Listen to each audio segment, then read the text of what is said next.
Le sabbat, le samedi, et l'adoration finale.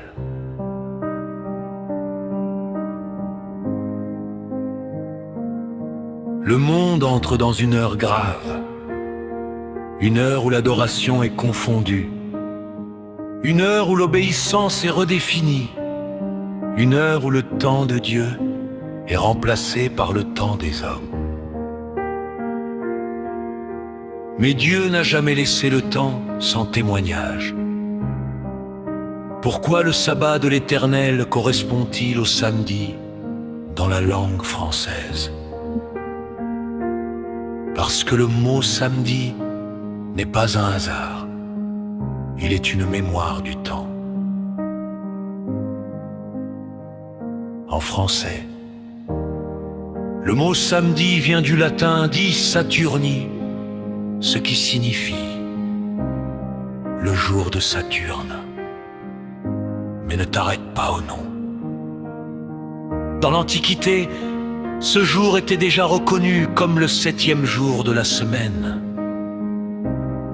Les noms ont changé, les langues ont évolué, mais l'ordre des jours n'a jamais changé.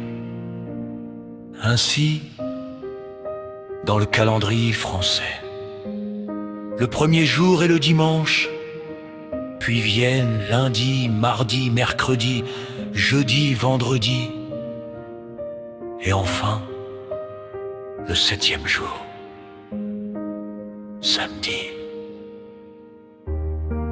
Le mot a changé, mais le jour est resté à sa place. Et c'est ici que la Bible parle. La parole déclare: Dieu bénit le 7e jour et le sanctifia. Genèse, chapitre 2, verset 3. La Bible ne nomme pas le jour par un mot moderne, elle le désigne par sa position dans le temps. Et cette position dans notre calendrier français porte un nom: samedi. En hébreu, on l'appelle Shabbat. En grec, Sabbaton. En latin, dit Saturni. En français, samedi. Des noms différents, un seul jour. Ainsi, quand l'Écriture parle du 7e jour, et quand le français dit samedi, il parle du même jour réel, du même repère dans le temps. Il n'y a pas de 7e jour, il n'y a pas de sabbat, il y a un jour que Dieu a béni, sanctifié et mis à part. Les hommes ont changé les mots, les langues ont changé les sons, mais Dieu n'a jamais changé le jour. Et pourquoi cela est-il si crucial aujourd'hui? Parce que l'Apocalypse nous avertit. Apocalypse chapitre 13 parle d'un pouvoir qui cherche à contrôler l'adoration, à imposer un signe et à contraindre les consciences.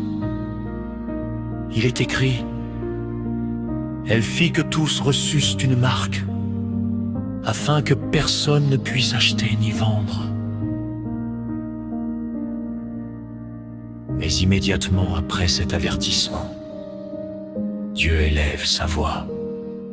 Apocalypse chapitre 14 déclare: craignez Dieu et donnez-lui gloire, car l'heure de son jugement est venue, et adorez celui qui a fait le ciel, la terre, la mer et les sources d'eau. Ceci est un appel au Créateur, et le signe du Créateur se trouve dans le commandement qui commence par ces mots: souviens-toi.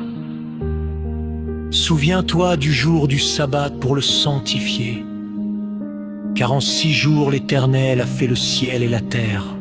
Exode 20, verset 11. C'est pourquoi l'Écriture conclut: ici est la persévérance des saints qui gardent les commandements de Dieu et la foi de Jésus. Dans les derniers temps, la question ne sera pas seulement crois-tu en Dieu? Mais qui adores-tu et respectes-tu le temps qu'il a sanctifié? Le sabbat n'est pas une théorie, il est un jour vivant. Et en français, ce jour porte un nom simple, ancien, chargé de mémoire et de vérité. Samedi.